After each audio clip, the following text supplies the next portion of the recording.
So good afternoon, everybody. Thank you, or good morning, good evening, depending where you are in the world.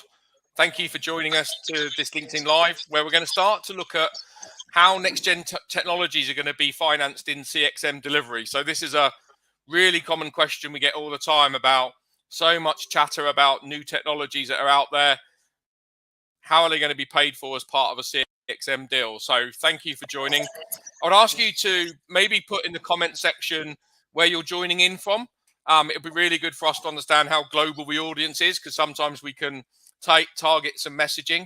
So please let us know where you are listening in from. And I say that might also help us to make some of the examples that we use more relevant for you based on where you are.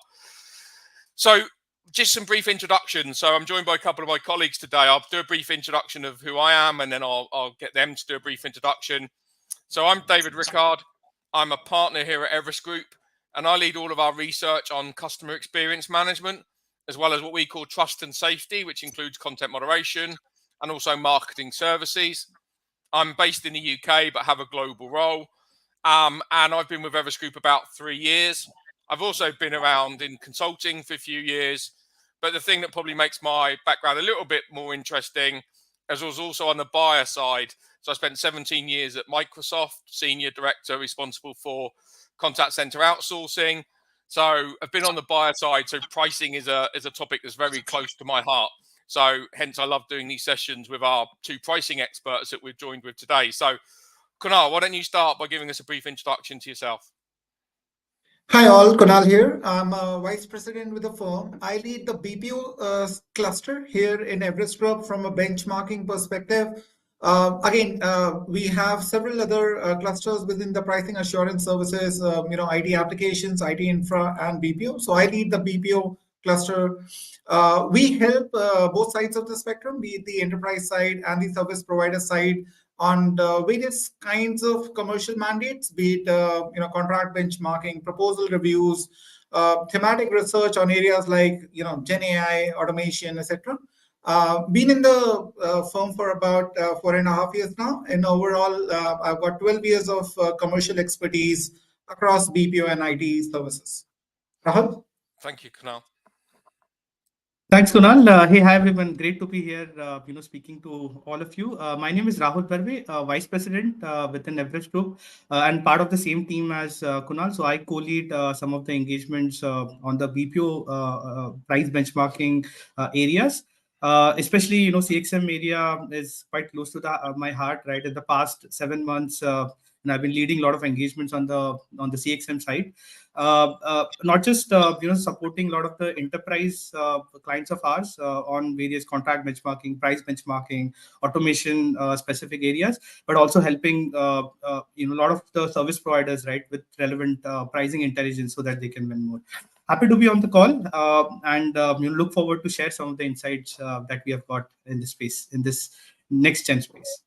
Brilliant. Thanks, Rahul. Thanks, Kunal. So just to set the context for this, and by the way, please do put in the comments where you're listening in from. I haven't seen anybody put anything in yet, and it'll be good to understand where you are, just to make sure you're actually out there, and we're not just talking to ourselves. So, but when we wanted to set this session up, one of the things that we realised is that actually the digital CXM market, as we call it here at Everest Group, so the parts that are really driven by the digital technologies that are out there, I've seen significant growth over the last few years. And when we look at the outsourced market for customer experience management, we estimate it to be about $115 billion. But actually about 15 to 16 billion of that is actually digital CXM.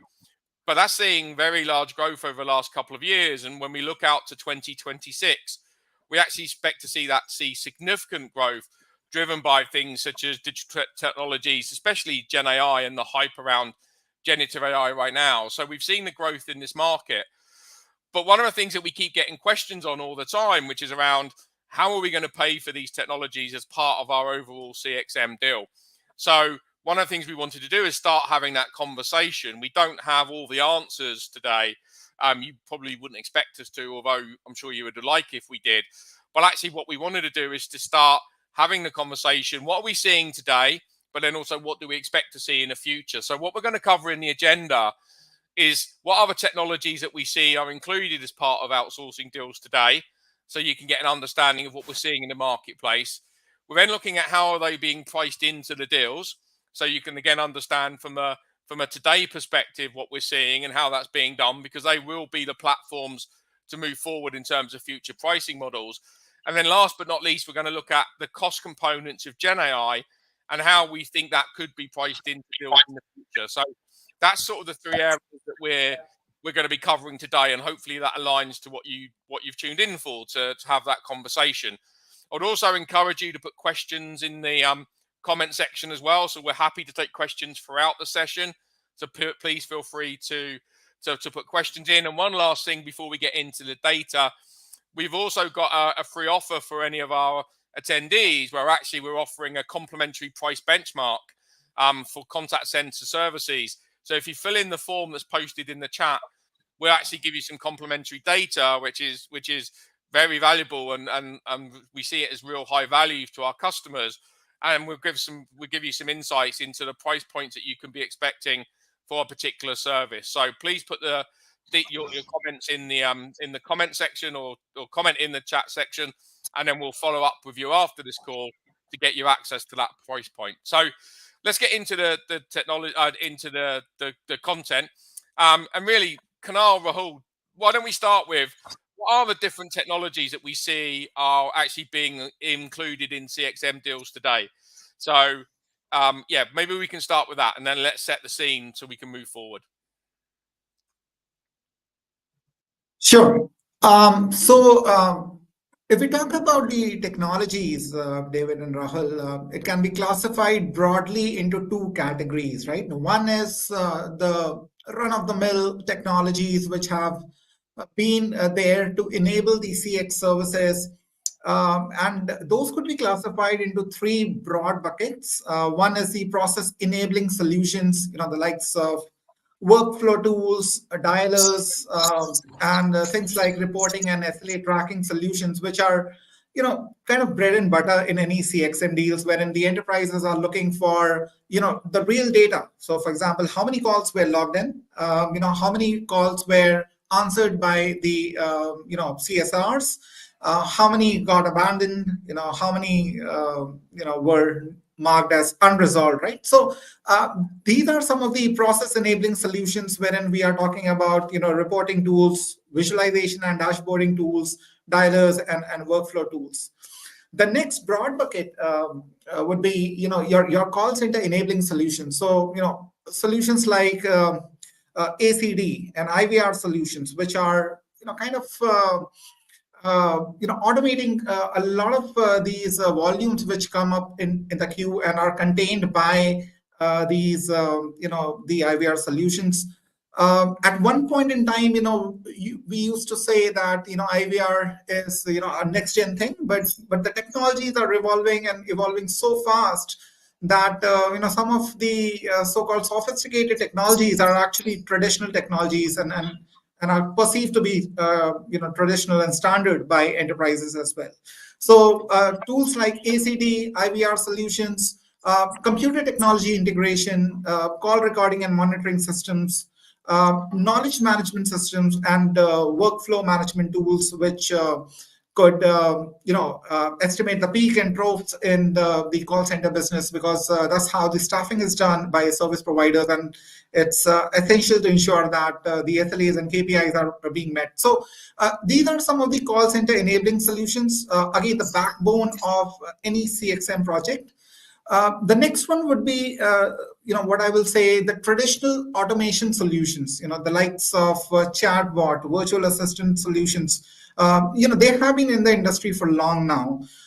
So self-service channels, macros, continuous improvement tools, unified desktop, that's one thing that I would like to specifically call out, and QA, QC tools, quality monitoring, to ensure that the calls are resolved as per the, standard operating procedures. The CSRs are answering based on, the intents that the, company is receiving. So in a nutshell, these would be the traditional technologies, basically, or essentially the backbone of any customer service stack. Rahul, why don't you just cover the next gen technologies and try to come up with these interesting tools that we see nowadays? Thanks, Kunal. Yes, so certainly, the overall, CXM area is seeing a lot of new next gen technologies, right? Of course, Gen AI is an elephant in the room, right? And we'll come to that. However, there are also, multiple others, technology stack that has come to light, in the last 3 to 5 years, and are kind of evolving at a much faster pace, right? So the first category that I would want to talk about in next gen technologies in CXM is essentially some of the advanced analytics tools, right? So a lot of CXM service providers are currently providing a lot of analytics specific projects, likes of customer segmentation, targeting a specific customer segment, or even trying to help their enterprise understand the overall voice of the customers, right, and what they should focus on, right? So some of those projects definitely are being handled, right? Apart from the regular reporting tracking solutions that Kunal mentioned, right? Not just that, we are also seeing next gen analytics in some of the live conversations as well, right? Things around sentiment analysis or even speech analytics, kind of tools are being brought in by a lot of service providers as a kind of value add, as part of the existing CXM deals. We are also seeing things related to voice biometrics, right, which kind of automatically help validate the right customers, right, before actually going into the live channel as well, right? So some of those advanced analytics tools, right, are certainly something that we are observing in the market. Not just that, certainly automation overall has taken has actually enhanced leaps and bounds, right? So compared to some of the earlier unified desktops, right, we are seeing a lot more agent assist tools, right, which kind of prompt on what should be the next best action, based on the current conversation, right? Overall data collection that these intelligent tools are happening.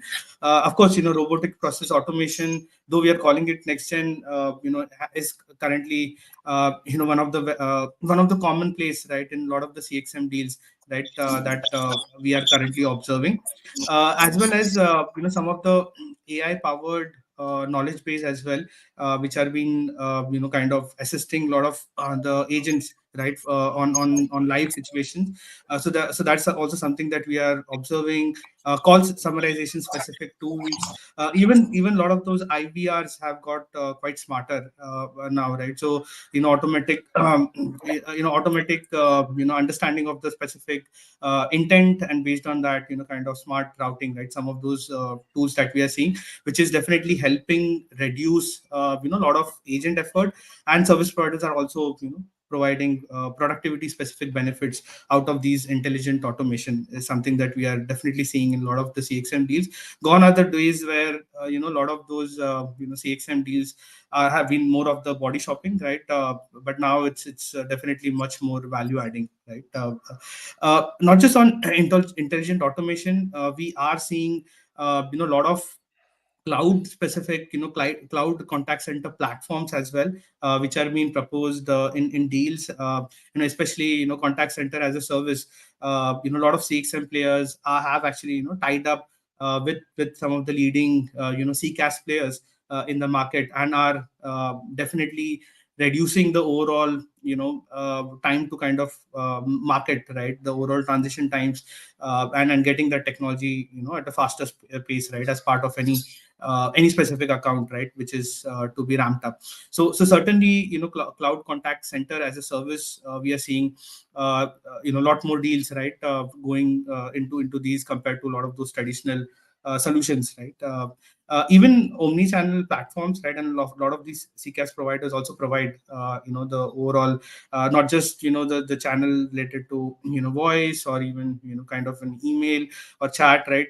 These provide multiple channels, including social media as well, right? So certainly we are seeing a lot more value that enterprises are finding, right, going through this omni-channel platforms, right, whenever they are and looking to get giving a chance to customers to go through multiple and reach out through multiple channels.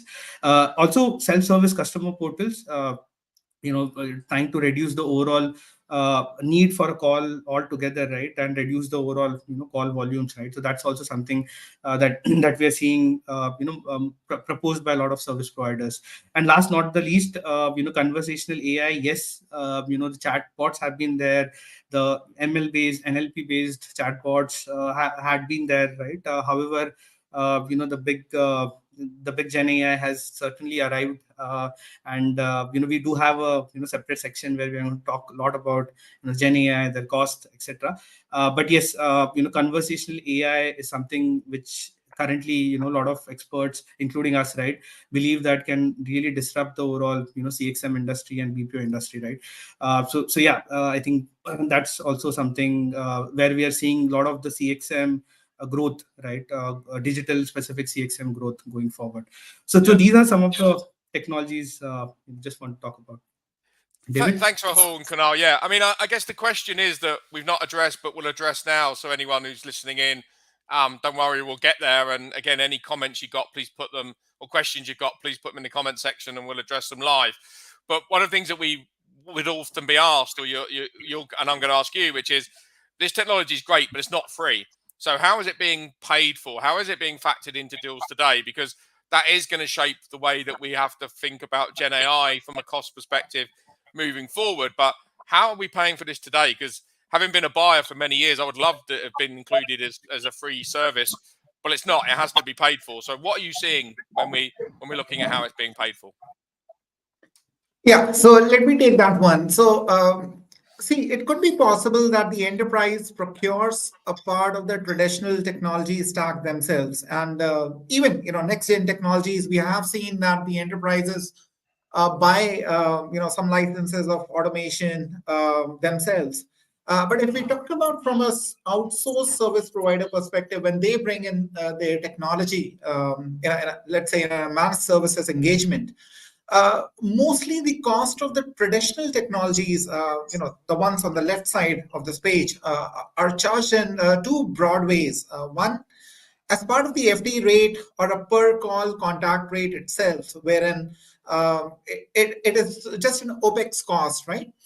Or secondly, there could be a one-time charge for developing some solutions. So for example, you have self-service channels over there, and there could be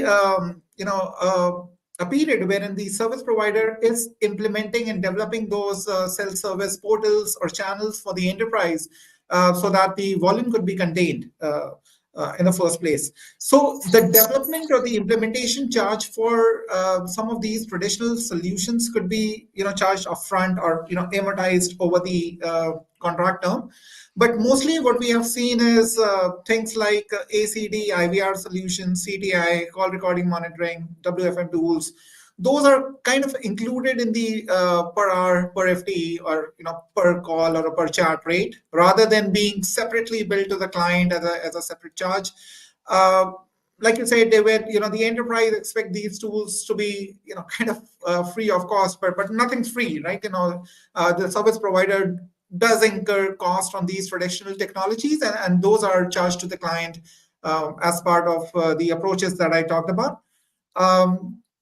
Rahul, what about the next gen technologies? Any insights on that? Sure, Kunal. Thanks, for kind of covering some of the traditional technologies, right? Although, we do see multiple pricing mechanisms, right, depending on the client context, especially for some of the, next gen technologies and their, associated price as well. Uh, However, let me just call out some of the common ones, right, that we have observed, across some of these technologies, right? So if I talk of advanced analytics specifically, right, what we have observed, a lot of the CXM players actually mostly do this, as a kind of an ad hoc, consulting project with a focused problem statement, right? And that's where, generally these can be charged as the kind of a fixed fee, or maybe in a time and material based fee, right? Depending on the overall effort. However, we have also seen few cases of some of those outcome based constructs as well, specific to some of these customer specific analytics use cases. right? And sometimes we have seen in some of the long-term CXM deals, these could be positioned as a value add, right? With few resources being allocated and specific analytics use case being added in the overall pricing, right? In that case, some of those price is generally put under the digital. The digital technology cost or something like a transformation cost, right?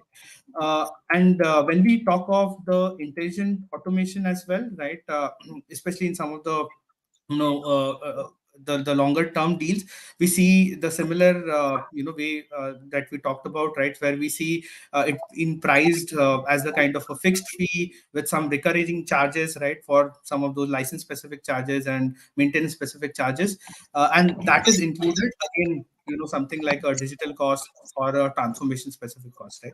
That's how we generally observe some of these. However, we have also seen that not just this cost, even the productivity benefits are which are coming right out of these intelligent automation tools been reflected in the overall FT glide path, right? So generally some of these tools should have a decent ROI right in place for giving overall benefit to the client, right? In some of the legacy contracts, right, especially the CXM ones, which were more body based, right, than more value driven, we have seen some of these also implement as a separate project in itself, right? In a similar mechanism like a fixed fee with some of those gain sharing mechanism linked to the overall productivity commitments as well. Yeah. When I talk about the cloud contact center solution, the CCaaS solution, right? A lot of the CXM players are using some of the third-party solutions as well, and in some of those cases, we actually see the price being clearly called out separately as a pass-through cost, and it could include both one-time fee initially as well as some of the recurring charges as well, right? And last but not the least, coming to conversational AI. So traditionally, we have seen these being treated quite similar to the intelligent automation, the overall fee structure. However, we are seeing a lot of changes in terms of the pricing model. In some of the cases, we have seen a kind of a per chat or a per conversation, a kind of a pricing also being quite explored by service provider, right? Not just for the platform, but the overall solution itself, right? So that's something that we're certainly seeing a lot of different approaches depending on the specific technologies and client context, right? But definitely the transparency in terms of the pricing is a lot of service providers and enterprises are actually looking forward to, right, when some of these pricing are looked at. Yeah, thanks, Rahul. I just want to answer the question. So Arundama from the audience has asked a question about what is the deal tenure or engagement timeline we can expect on some of these deals. So I know we've got research into average deal length and tenure, etc. So maybe you can just share some quick insights on that, and then we'll move on to the Gen AI topic, which I know is obviously a hot topic, but maybe we can just give a little bit of insights on that first. Yeah, let me take that question. So, when we talk about the tenure of contact center deals, which will have Gen AI or for that matter, any next gen tool, there would be different activities that will be involved. One is, let's say, structuring of the data itself. The vectorization of data can take many weeks and months to ensure that the model could be made ready for the enterprise. The second element would be training the model to ensure that there is reasonable accuracy that the enterprise can expect on the volumes that are flowing through it. These would take time, and from a provider perspective, they would like to have a longer deal tenure just to ensure that some of these basic essential activities could be taken care of. And alternatively, let's suppose a short-term deal of about 1 or 2 year. About 6 to 8 months would just go by, training the model to achieve reasonable accuracy, and then with their other productivity levers, there wouldn't be quite a runway for them to show a business case to the enterprise, which is definitely one of the concern. So The answer to your question would be, the typical deal tenure or the engagement timeline for Gen AI included projects would be, at least 3 years and preferably 5 years or even 7 years.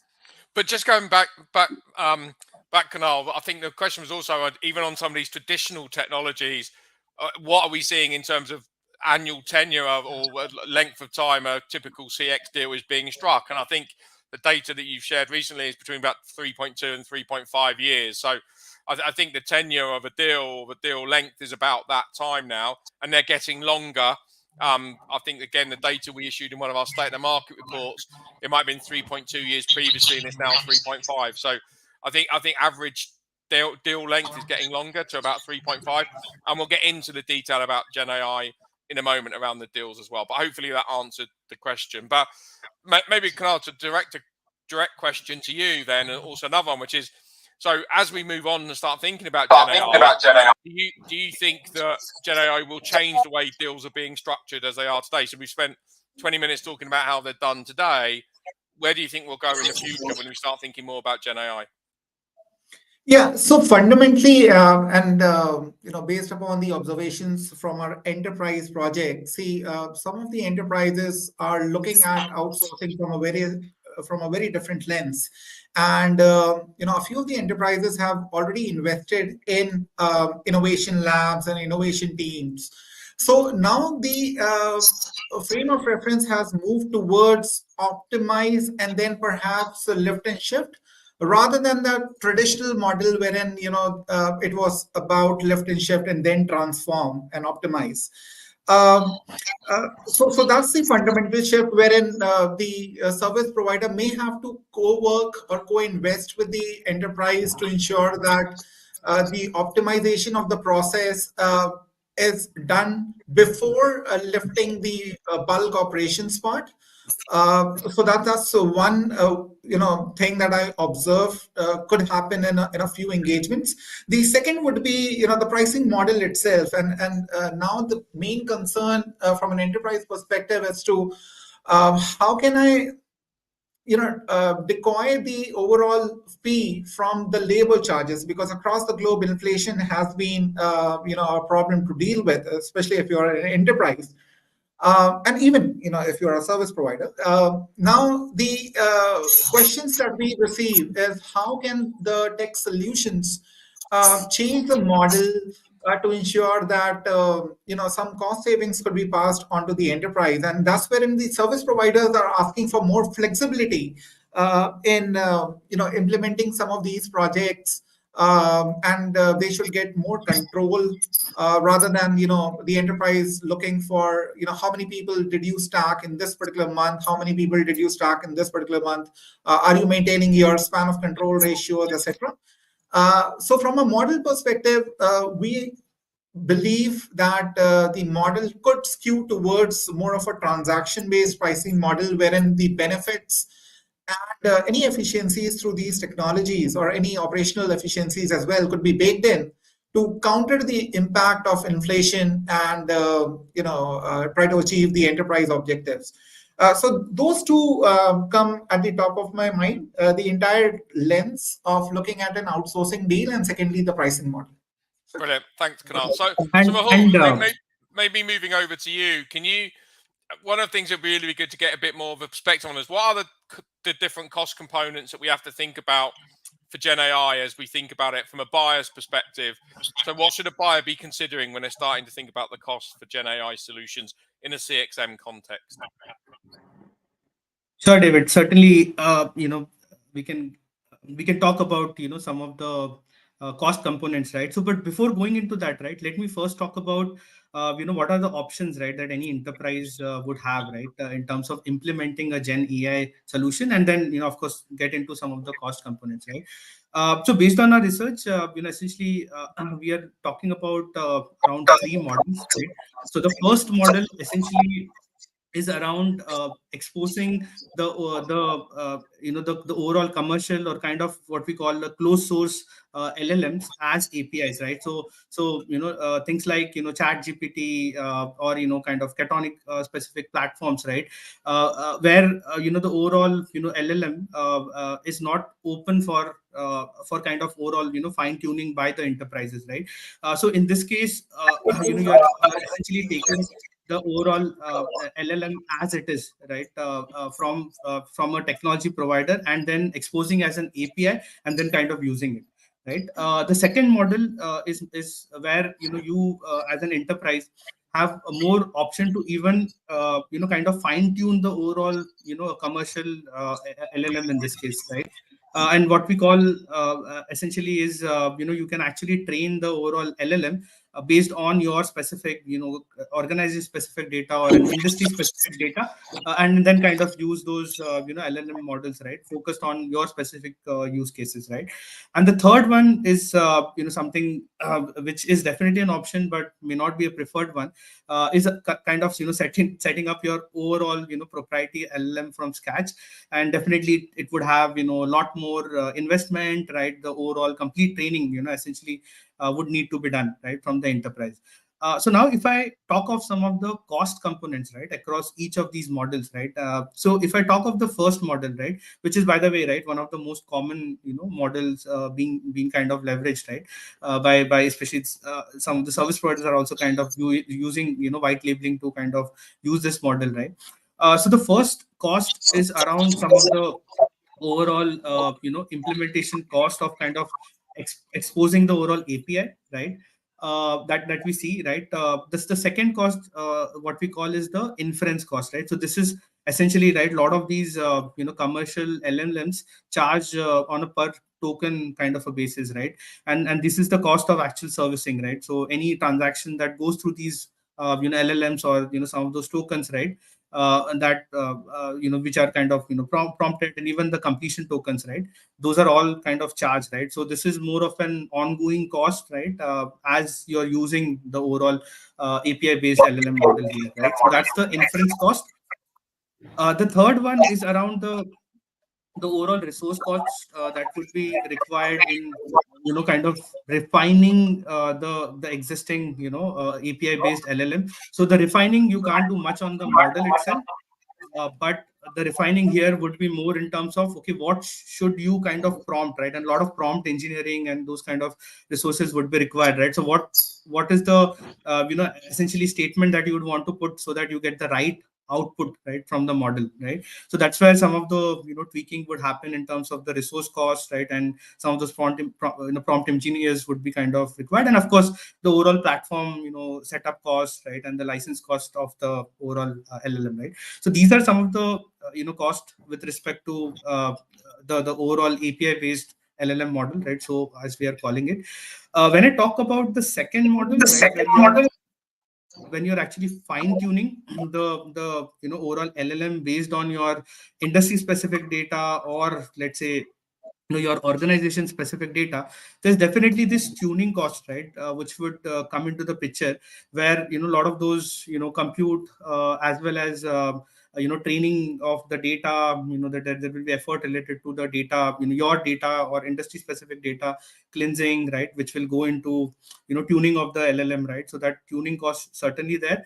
And some of the other costs related to the resource cost, right, that we just talked about in order to train the specific model in the specific case, as well as the overall prompt engineering, right, that we talked about, right? Some of those still applies.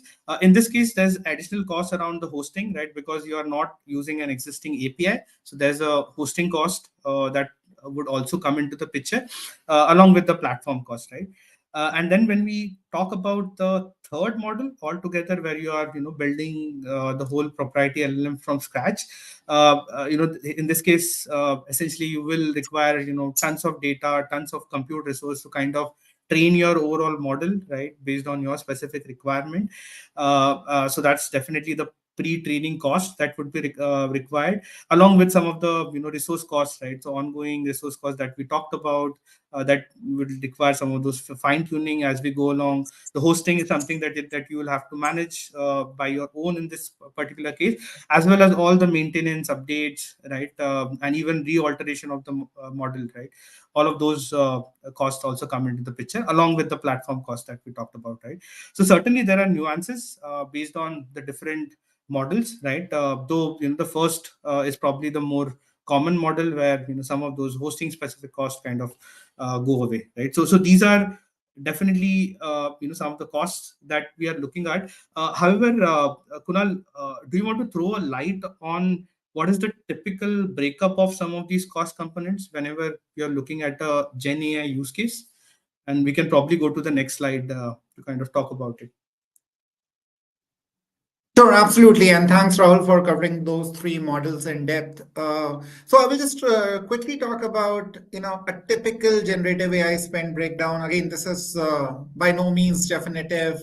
This is based upon the use cases which are shorter and smaller. So there are multiple components. We can group the various cost heads into five main categories. Platform cost, which typically contributes about 40 to 50% and relates to the cost of procuring and building the Gen AI platform. The next cost element is token cost for LLMs. That is expected to contribute about 8 to 15%. Just for an illustration, the GPT-4 8K context model charges about 3 cents for 1,000 tokens for input and about 6 cents for 1,000 token for output. The rate doubles if you're talking about a 32K context model. So again, like I said, these are very high level numbers. Infrastructure cost could contribute about 15 to 20% here, and we are talking about hosting the model through virtual machines, microservices, storage, etc.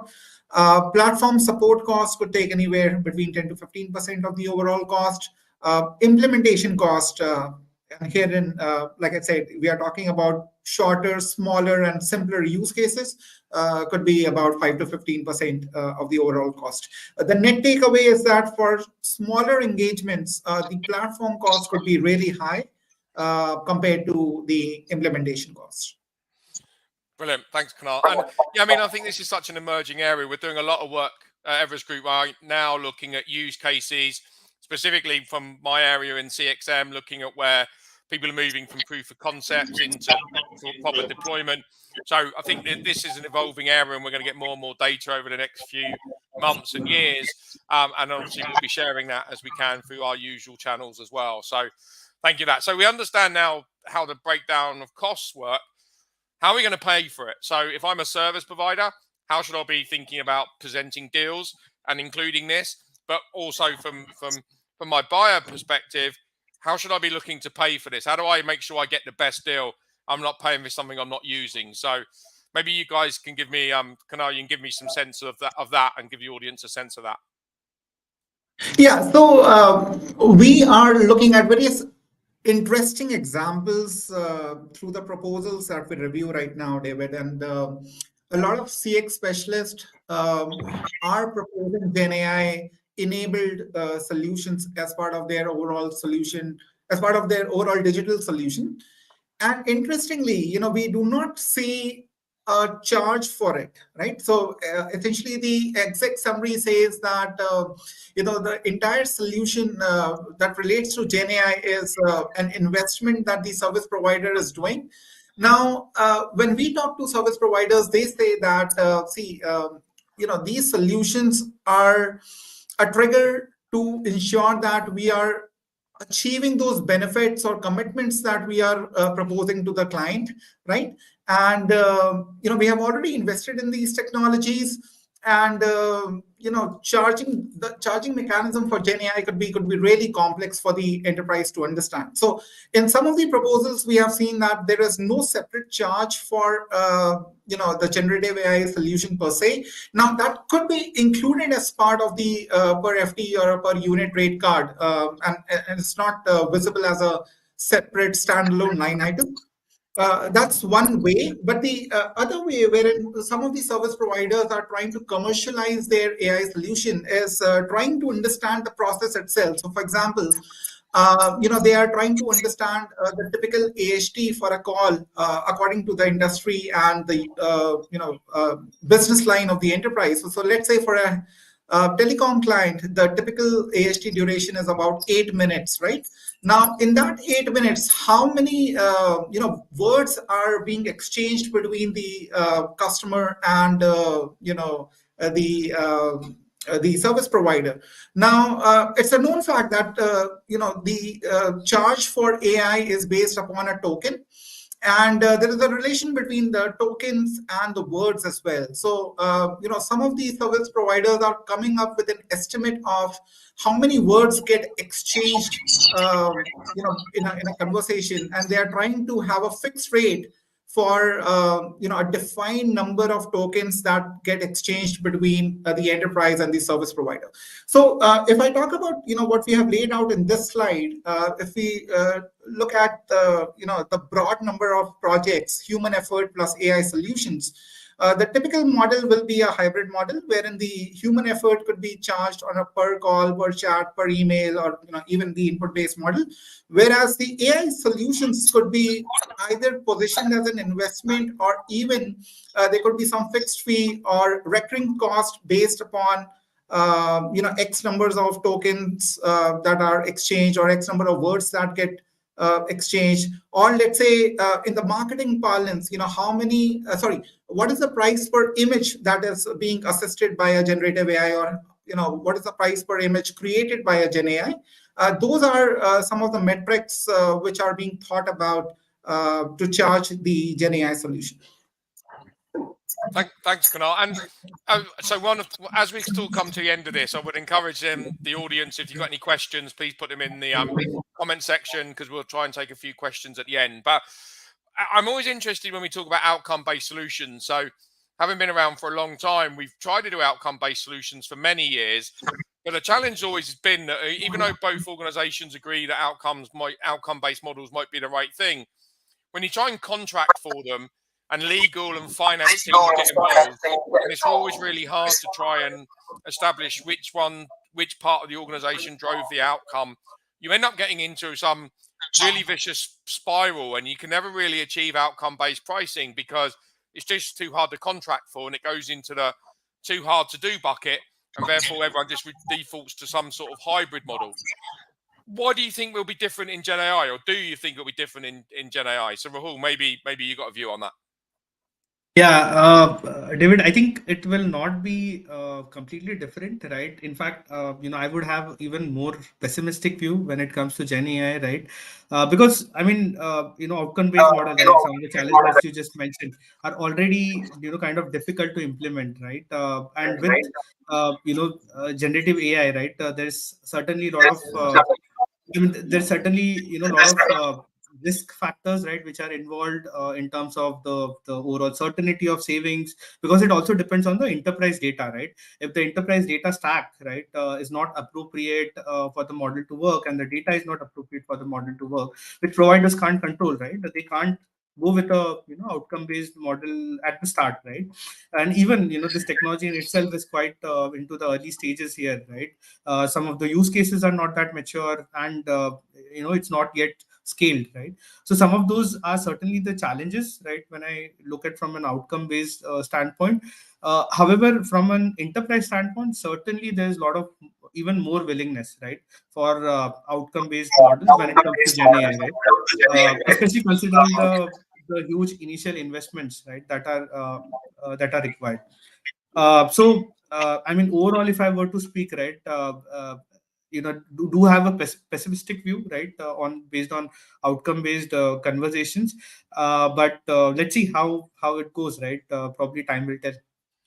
Brilliant, thanks, Rahul. And one last question before we start to wrap it up. So again, two things. One, any questions, please put them in the comments. Secondly, I'll just remind you of our free offer. So if you're interested in getting some price benchmarking information, then please complete the link in the comment section, where you get access to some of our price points, and we'll follow back up with you after this session. But just to start thinking about this, one of the things that people are really interested in pursuing technology for is to drive the cost down, because we know that enterprises are looking to improve customer satisfaction whilst also reducing their cost, and it's always a hard circle to square. So one of the things that the assumption is that you'll be able to reduce your cost by leveraging Gen AI. But one of the other interesting factors is that yes, you may be able to reduce volume, but when you're going to be taking out a lot of your simple interactions, then actually you may have to invest in greater or higher levels of talent to deal with what's left, because they're going to need higher levels of empathy or higher levels of problem solving, and they may actually be higher cost to resource. And so the benefits may not be as great as they initially sound, although they will drive a better experience, which is what we're all trying to achieve. But Kunal, what's your view on that? I mean, do you think that we are going to be able to see those savings, or where do we see it from a resourcing perspective? So David, that's a great thought. While we are talking about automating a lot of things through Gen AI, the blended rate of the team that will work upon the remaining volumes, in all likelihood, will go up. Now, the enterprises and the service providers should look at the overall spend rather than the rate card. So, you know, how many people are required to do the same number of volumes? That should go down, and the rate would go up. But on net or on average, the overall cost of CX outsourced services is likely to go down. So, we suggest taking a TCV view, or rather a TCO view, rather than just being fixated on a per hour rate or a per productive hour rate, because that certainly, in all likelihood, will go up, just because you need to have people with those skills, empathy skills, convincing skills, to ensure you are reaching the desired target of SLAs and KPIs. So yeah, so it's mostly about looking at the TCOV. Yeah, no, it's great, and that really echoes to what we talk to a lot of sourcing and procurement teams about, which is trying to move beyond an RFP where you're just looking at flat rates of per hour or per minute or per FTE, and looking at the total cost, because again, your rate may be higher, but actually your total volume and your total cost of support, which is a number I always like to look at, is actually should be reducing. So that's great. So don't see any questions. So 2 minutes and 1 minute before we look to close. But I think this has been a really interesting conversation. I think we know that this is an evolving area. We're doing more and more research in this all the time as technologies and a lot of the Gen AI solutions move from pilot to production. We'll have a lot more data. So we'll keep revisiting this topic. And obviously anyone who's tuning in can always come to us with any questions. But just as we look to wrap, Rahul, Kunal, any last leaving thoughts for us, for the audience, in terms of where you think this is going, or anything that would be a key for a buyer or service provider to bear in mind? So just a comment. So just a comment that it's also important for the service providers and enterprises to be abreast of the international regulations which are governing the AI. There was one landmark decision taken by the European Association of AI yesterday. They are imposing some guardrails for the usage of AI, and that would be key to the entire business model of AI, and how would it influence the CX operations in general. Great thought, Kunal, and thanks for pointing it out. Right. So I think one of the key, not just pricing, right? I do feel a lot of those contracting terms, right, with respect to some of those AI solutions, should be kept in mind, right, both from an enterprise standpoint as well as from a service provider standpoint, especially some of the liability clauses, right? So of course, I'm quite excited about Gen AI and the overall impact that it could have in the overall BPO or CXM industry, right? But yes, we need to be mindful of some of those challenges, right? Legal challenges that could also arrive, and how can you actually circumvent, right, as a buyer, right? So that's something that you should definitely look at. Brilliant. Thank you. Well, thank you, gentlemen. I don't see any other questions, so we can close it there. We always try and make these 45 to 50 minutes, so we're spot on. So appreciate your time today. As I said, please, if you're in the audience, you've got other questions, then please reach out. You've got our details as part of the LinkedIn Live promotion that we've done. And then obviously you've got access to us through the complimentary offer that we've made as well. So thank you for your time. Watch this space. We will be doing a lot more research on this area over the next 3, 6, 12 months. And it's constantly evolving and changing. So we'll have some interesting insights for you over the next few months. Thank you very much, and have a good rest of your day. Thank you.